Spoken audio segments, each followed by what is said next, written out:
tämä info koskee nimenomaan nyt tätä tukimuotoa ja tätä eilen käynnistynyttä hakua. Niin voit varmaan, Laura, laittaa sitten seuraavan. Ihan muutama asia Taikesta.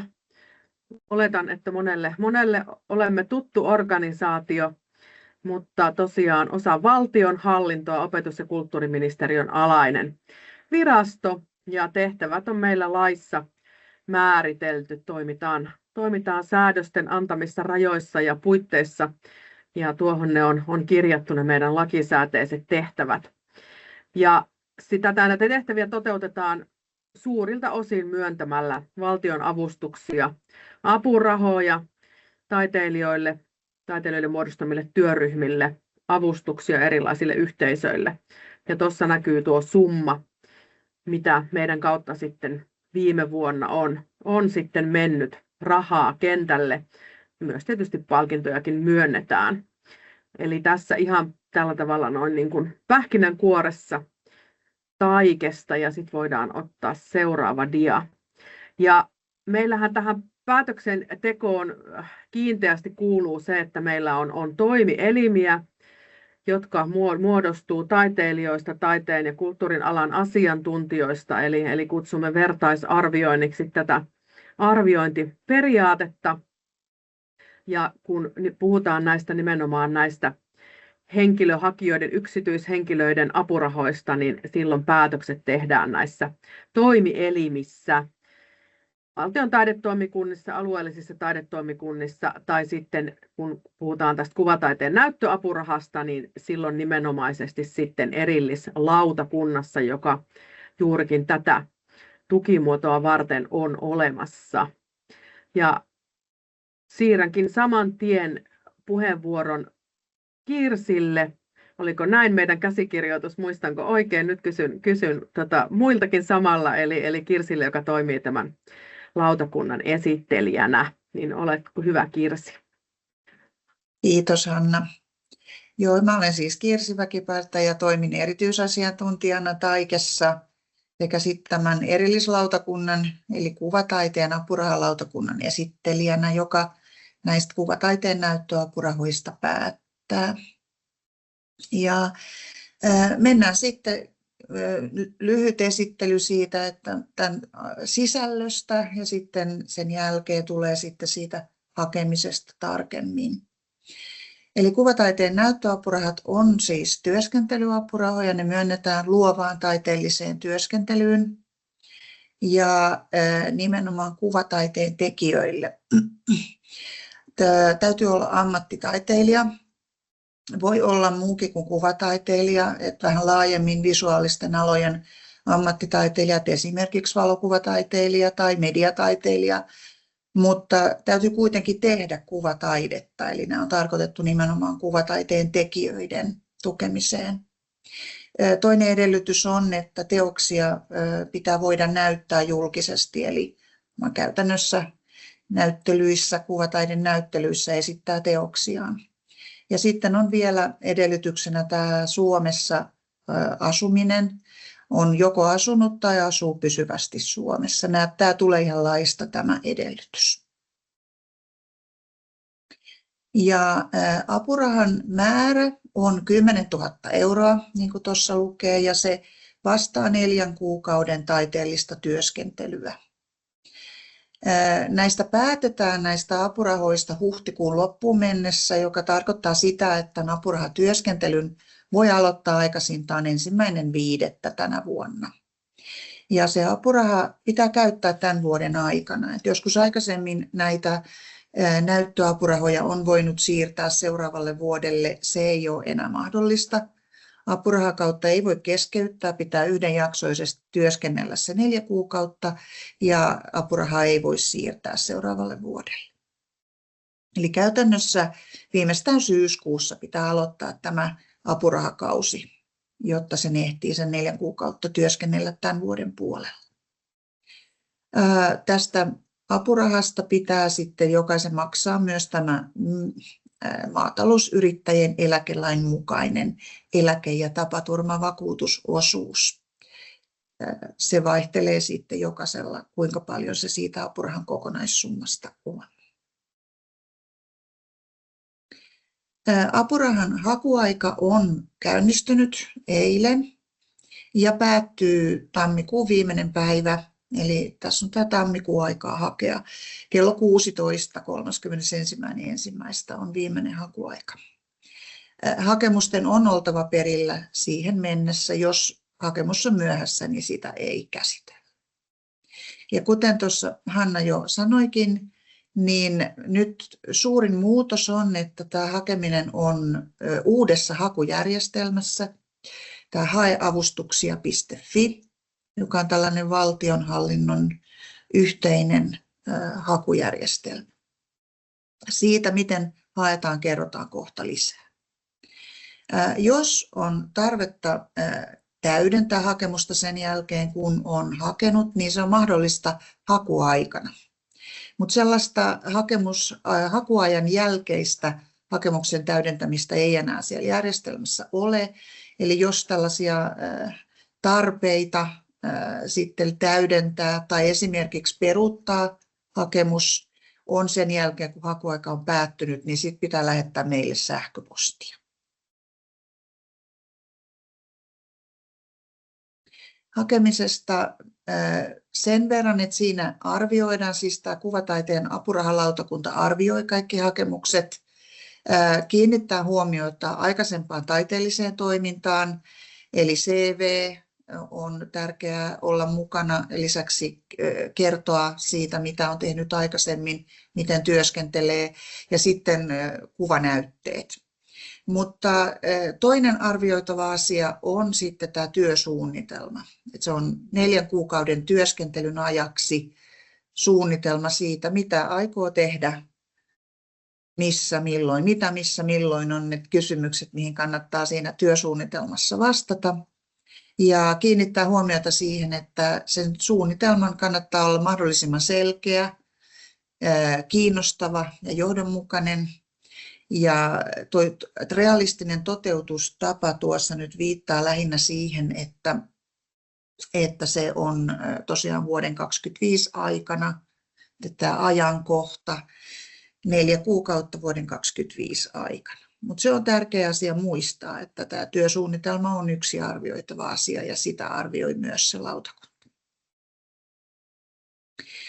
No sitten esteitä myöntää apuraha on jonkin verran, eli jos on saanut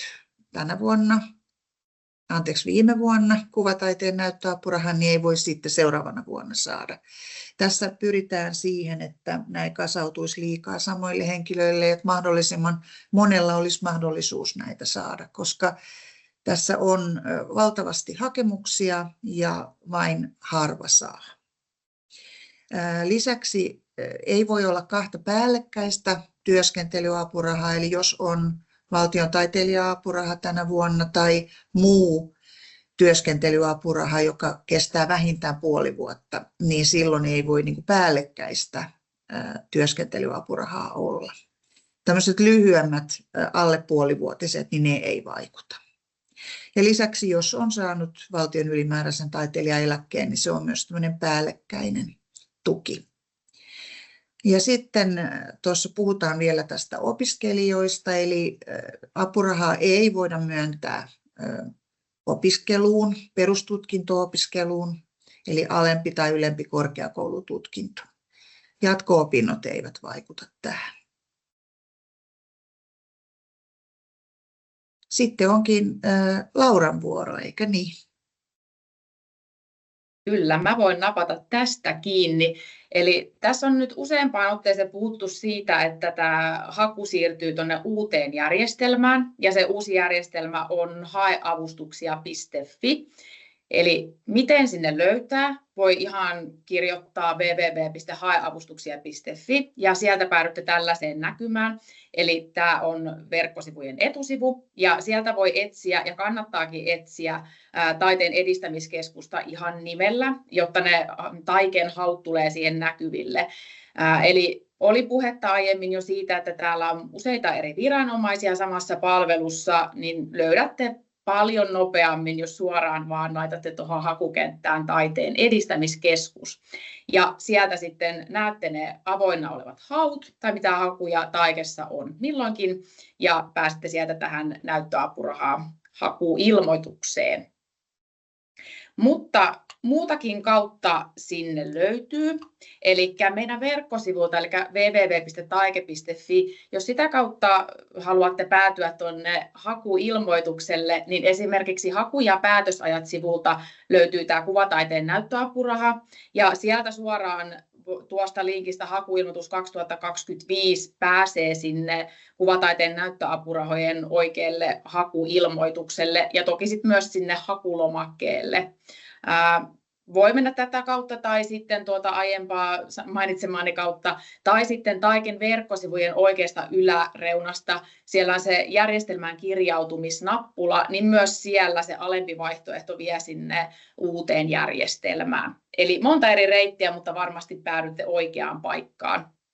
Ja vanhassa järjestelmässähän tätä ei enää ollenkaan ole, eli se ei löydy sieltä, jos kirjautuisistakin vahingossa sinne vanhaan järjestelmään, niin se ei ollenkaan se haku siellä nouse aktiivisena. Sitten kun kirjaudutte siellä haeavustuksia.fi, niin tämä tosiaan haetaan yksityishenkilönä, tämä kuvataiteen näyttöapuraha, ja tuttuun tapaan Suomi.fi-tunnistautumisen avulla pääsette sinne kirjautumaan. Tuttavallisimminhan nämä on verkkopankkitunnukset, millä sinne kirjaudutaan, mutta siellä on sitten näitä eri vaihtoehtoja. Ja valitkaa tuo ensimmäinen, eli asiointiroolina yksityishenkilönä, kun kirjaudutte sinne sisään. Sitten siitä hakulomakkeesta huomio, eli siellä on tämmöinen kysymys, mihin tarpeeseen avustusta haetaan. Ja näette tuosta, että siinä lukeekin sulkeissa, että se on julkinen kuvaus. Tämä on sellainen kysymys, joka julkaistaan www.tutkiavustuksia.fi nettisivustolla. Eli se tulee kaikkien nähtäväksi, mitä tuohon laatikkoon kirjoittaa. Tähän ei siis kannata kirjoittaa mitään salassa pidettävää tietoa ja yleisemminkin jos haluaa laajemmin kertoa siitä työsuunnitelmasta ja kun kertoo laajemmin työsuunnitelmasta, niin se tulee hakulomakkeella myöhemmin kohdassa työsuunnitelma. Yleisesti ottaen meidän näihin hakulomakkeisiin ei muutenkaan tietenkään kannata kirjoittaa salassa pidettävää tietoa, mutta tämä kysymys erityisesti kannattaa huomioida, että tämä menee julkiseksi sinne tutkiavustuksia.fi-palveluun. Eli lyhyesti tähän ytimekkäästi esimerkiksi, että hakee taiteelliseen työskentelyyn ja sitten myöhemmin sinne työsuunnitelmakysymykseen se laajempi käyttötarkoitus, mihin sitä apurahaa oikeasti hakee. Sitten kun sitä hakemusta siellä täyttää, niin huomaatte tuossa vasemmalla eri osioita. Eri osiot, eli esimerkiksi hakijan tiedot, tavoitteet ja vaikuttavuus ja niin edelleen täytyy täyttää. Siellä pitää vastata niihin pakollisiin kysymyksiin ja tallentaa nuo eri osiot, jotta sitten pääsette lähettämään sen hakemuksen. Ja hakemus lähetetään erikseen tuolta hakemuksen hallinnointisivulta, mikä on ympyröity tuossa vasemmalla. Ja kun kaikki nuo osiot, hakijan tiedot, niin poispäin on kunnossa, eli olette vastannut sinne kaikkiin pakollisiin kysymyksiin, niin sitten tuo allekirjoitusnappula tulee aktiiviseksi. Ja ennen kuin se hakemus lähetetään, niin se täytyy allekirjoittaa. Kun se on allekirjoitettu, niin se lähetä hakemusnappula tuossa oikeassa yläkulmassa aktivoituu ja pääsette lähettämään sen Taikeen. Ja olkaa tässä tosiaan tarkkoja. Tämä on erilainen, miten tuo meidän vanha verkkoasiointi toimi, joten huolellisesti katsokaa tämä kohta ja lähettäkää se hakemus ajoissa ennen sitä hakuajan päättymistä. Tämä on hyvin tärkeää. Mutta sitten oikeastaan takaisin pallo Hannalle. Nappaatko tästä kiinni? Kiitos Laura ja kiitos Kirsi aiemmin. Vielä vähän liitetiedostoista, eli Kirsi jo tuolla aikaisemmin näistä puhuikin, eli meillä on tähänkin hakuun tietyt pakolliset liitteet, jotka on erittäin oleellisia siinä hakemuksen arvioinnissa, eli taiteilijan ansioluettelo yhtenä pakollisena liitteenä Ja sitten kun on kuvataiteen näyttöapurahoista kyse, niin luonnollisesti sitten myös näitä teoskuvia tai vastaavia työnäytteitä ja yhtenä tiedostona sinne hakemukseen ne tulee liittää ja mainita sitten siinä nämä tarpeelliset tiedot aina teosten yhteydessä.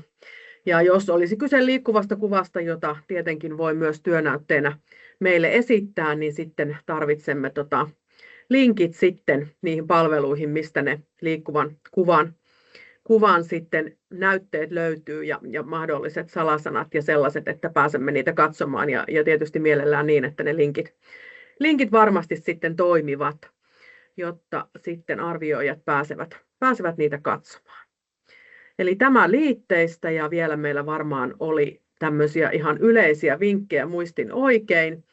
Eli tuostakin Kirsi jo aikaisemmin mainitsi, että tämä on hakutukimuoto, johon tulee erittäin paljon hakemuksia ja niistä sitten pieni osa saa sen myönteisen päätöksen sitten niistä hakemuksista. Ja se on tärkeää muistaa, että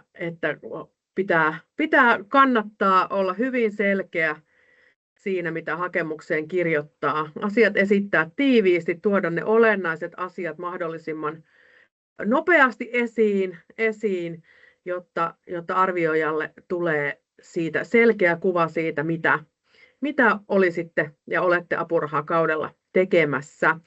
Ja hakuilmoitus kannattaa aina lukea huolella, koska sieltä myös sitten löydätte tavallaan niitä kysymyksiä, mihin siellä hakemuksella kannattaa vastata.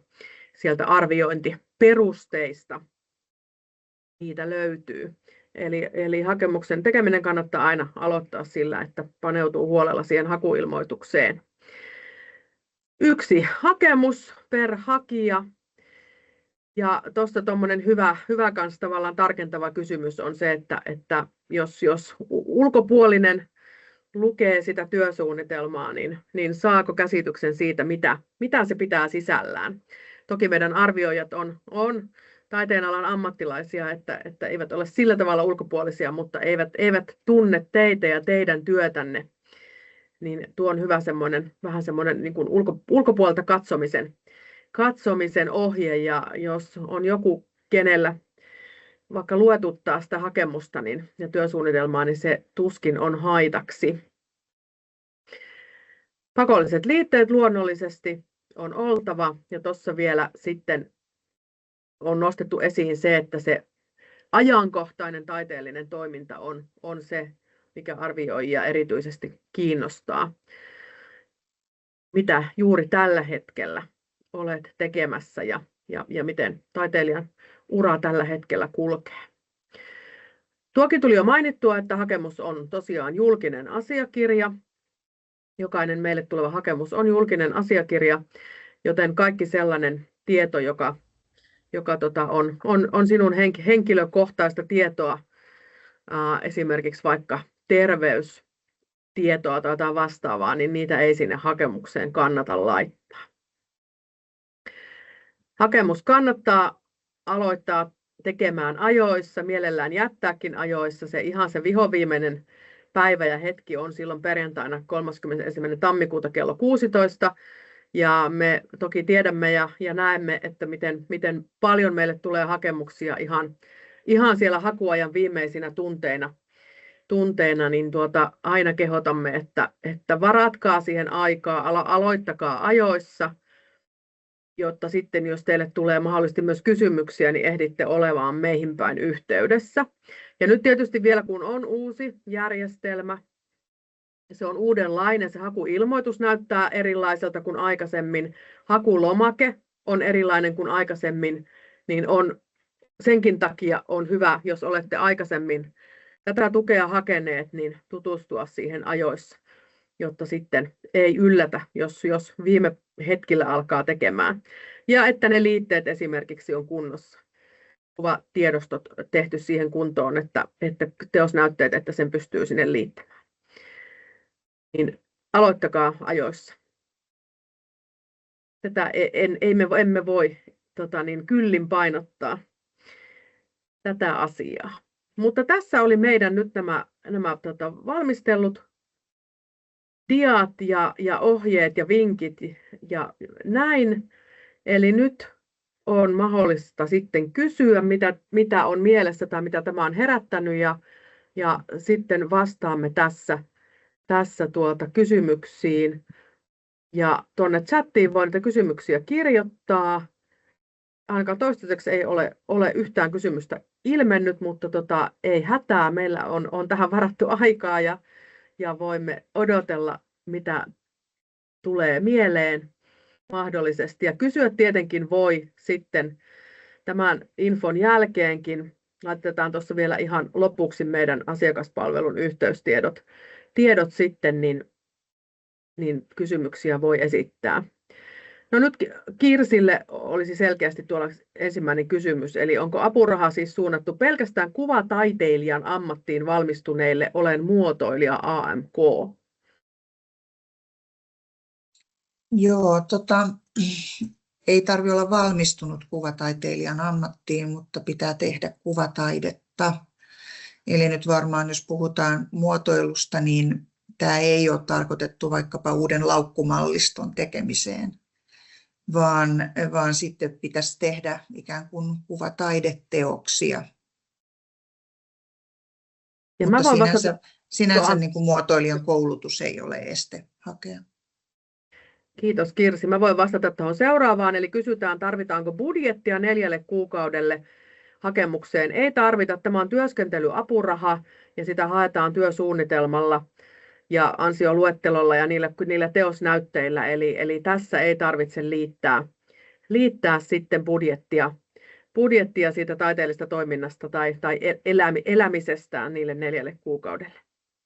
Mutta sen ehkä mainitsisin, jos olette aiemmin hakenut meiltä kuvataiteen näyttöapurahaa, niin nyt siinä hakulomakkeella tulee kuitenkin kirjoittaa se hakusumma. Tämä johtuu meidän uudesta järjestelmästä ja järjestelmän vaihtumisesta.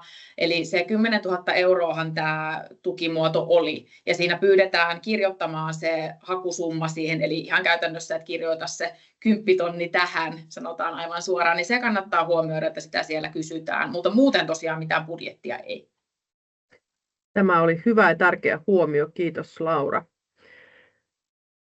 Hakulomakkeella meillä on siellä semmoisia infolaatikoita, semmoisia helpeiksi kutsumme niitä siellä niiden kysymysten kohdalla, missä olemme katsoneet, että on tarpeellista lisäinfoa antaa, niin käykää ne myös lukemassa huolella, kun lomaketta täytätte, niin siellä on oleellista myös tietoa siitä, minkälaisia asioita mihinkin kohtaan on tarpeen ja hyvä laittaa.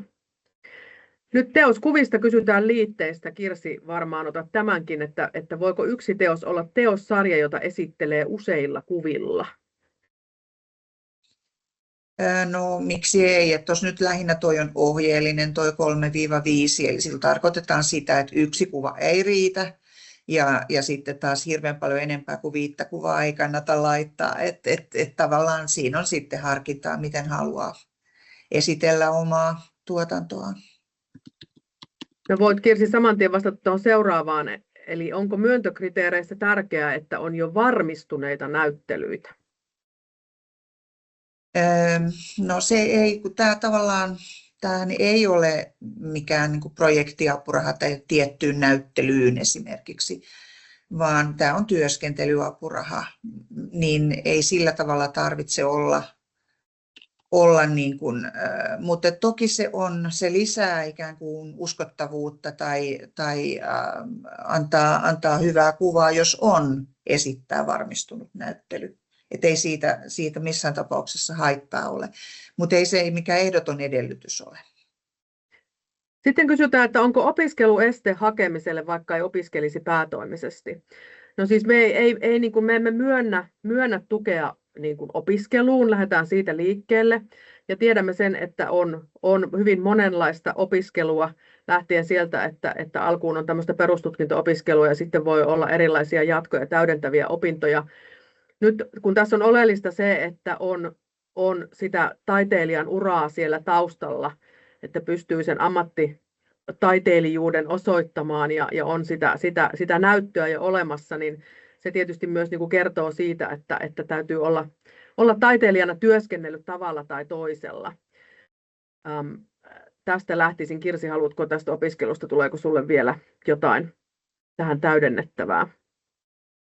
Joo, just tuossa on mainittu toi päätoiminen, eli tavallaan jos on päätoiminen opiskelija, niin silloin ei oikein voi saada tämmöistä työskentelyapurahaa. Mutta jos on sivutoiminen opiskelija, eli just voi olla täydennyskoulutusta tai muuten, kun voi myös työskennellä, voi tehdä työtä sivutoimisesti, niin voi myös opiskella sivutoimisesti. Juurikin näin, eli tuo päätoimisuus on siinä mielessä tässä ihan oleellinen asia. Sitten kysytään, että montako näitä apurahoja myönnetään, niin muistanko oikein, että niitä myönnetään semmoinen vajaa 100 kappaletta. Nyt Kirsi, saat varmistaa tämän tiedon. Joo, määräraha on pysynyt samana yli 10 vuotta, se on 960 000 euroa. Ja silloin se tarkoittaa sitä, että kun on 10 tonnin apurahat, niitä myönnetään 96 kappaletta. Tasaan 96, tasa 10 tonnisia myönnetään.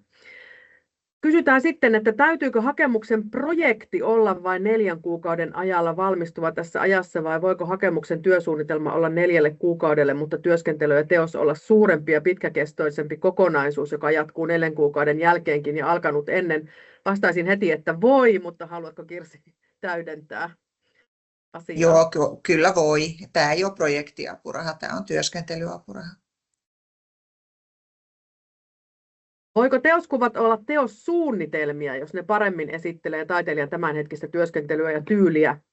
Nyt menee taas Kirsille teoskuvan ja teossuunnitelman ikään kuin ero. Joo, no sekin tietenkin voi olla mielenkiintoista, että minkälaista on suunnitellut tekevänsä, mutta jos on kyse niin, että arvioijat eivät tunne, mitä taiteilija on tehnyt aikaisemmin, niin silloin olisi ehkä hyvä laittaa myös jotakin niin kuin kuvia siitä, miten työskentelee, minkälaisia teoksia on tehnyt aikaisemmin. Et ehkä sitten molempia olisi ehkä sekä että. Sitten kysytään lomakkeella näkyvistä henkilötiedoista. Nyt sitten Laura ja Nelli voitte auttaa tässä. Eli tarvitseeko lomakkeella näkyä muita henkilötietoja kuin nimi- ja yhteystiedot? Eli nyt lähdetään siitä liikkeelle, että kun tuonne järjestelmään tunnistautuu, niin se hakee henkilön tiedot väestötietojärjestelmästä. Lähdinhän nyt oikeasta päästä tätä kelaamaan. Nyt pyydän Lauraa tai Nelliä tähän mukaan. Ja itse asiassa vastatkaa jompikumpi teistä, että mitä kaikkea se sieltä sitten poimii mukaan. Vastaa vaan Nelli. Joo, eli ne tosiaan niin kuin sieltä poimii tiettyjä tietoja sieltä VTI-järjestelmästä, ja ne tiedot tietysti, mitä sieltä niin kuin tulee, se riippuu myös vähän siitä, että kuinka paljon sieltä löytyy, että löytyykö just esimerkiksi sähköpostiosoitetta ja muuta, niin riippuu vähän siitä, että mitä tietoja. Tietysti olisihan se hyvä jos esimerkiksi kansalaisuustieto sieltä myös tulisi. Mutta että riippuu myös vähän siitä, kuinka itse on ylläpitänyt niitä tietojaan siellä. Joo, eli nämä järjestelmät keskustelee keskenään sitten näiden, tai monet järjestelmät tällä tavalla keskustelee keskenään. Ja nyt kysytään tästä, mitä Laura nosti esiinkin, eli kohta, missä pitää kuvailla mihin tarpeeseen, maks 2000 merkkiä, eli tämä julkinen kuvaus. Niin juuri näin. Kysytään, että pitääkö siinä olla lyhyesti tyyliin taiteelliseen työskentelyyn. Se olisi parasta, että siinä lukisi taiteelliseen työskentelyyn tai kuvataiteelliseen työskentelyyn, mutta tällä tavalla lyhyesti.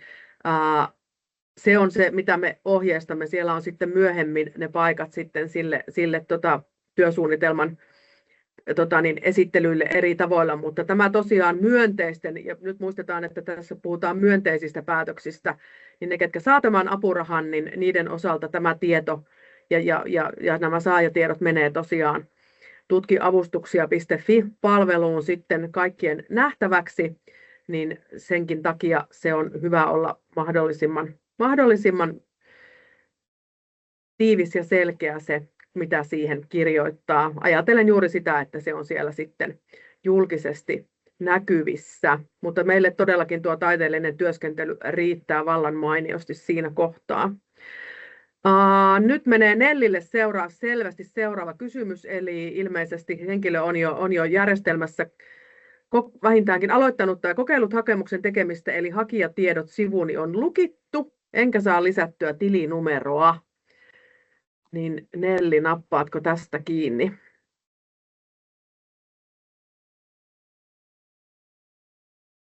Sulla on mikki kiinni, Nelli.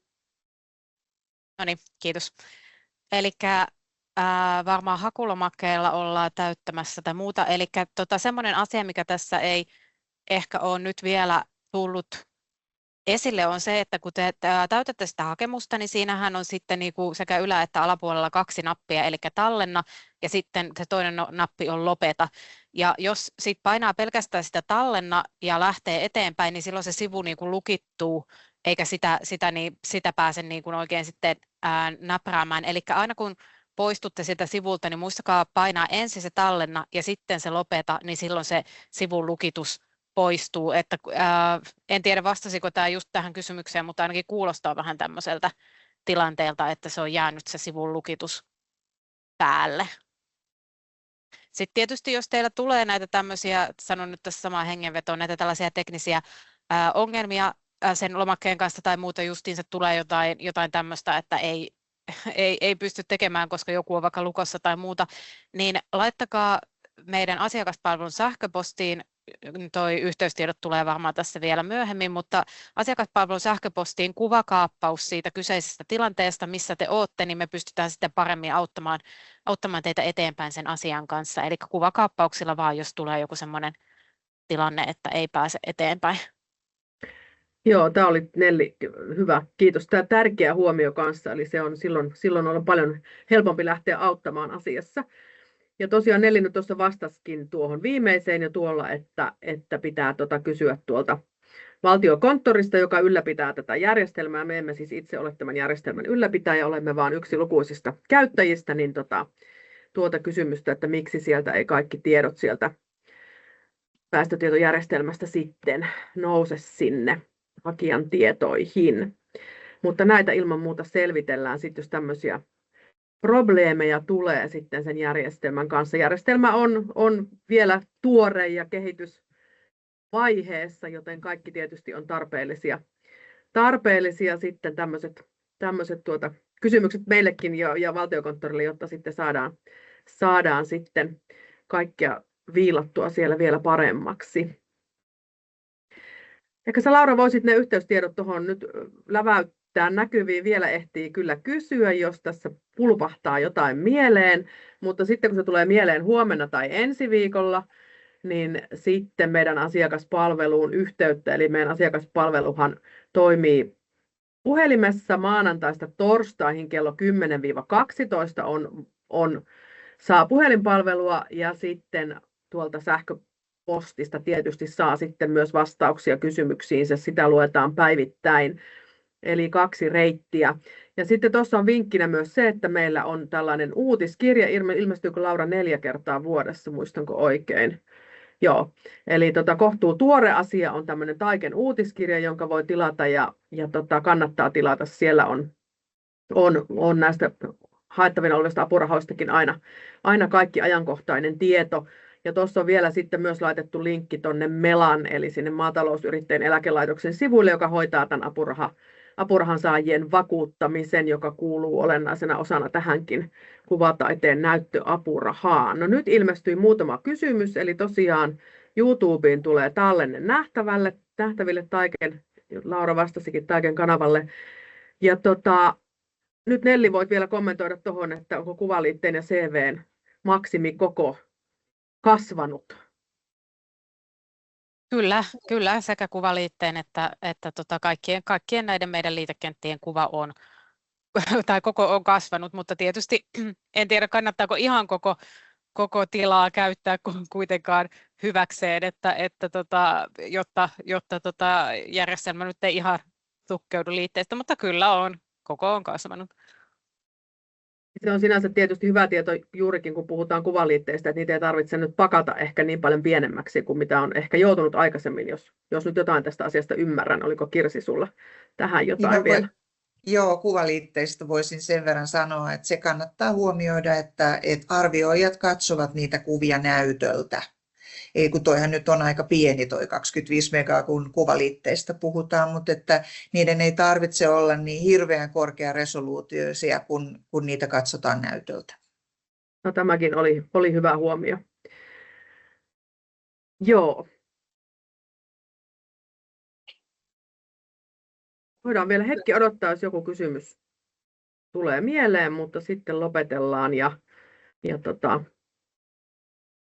toivotetaan hyvää alkanutta vuotta edelleen ja muistutetaan, että tehkää ne hakemukset ajoissa. Se on aina se semmoinen hyvä huoneentaulu tähän asiaan.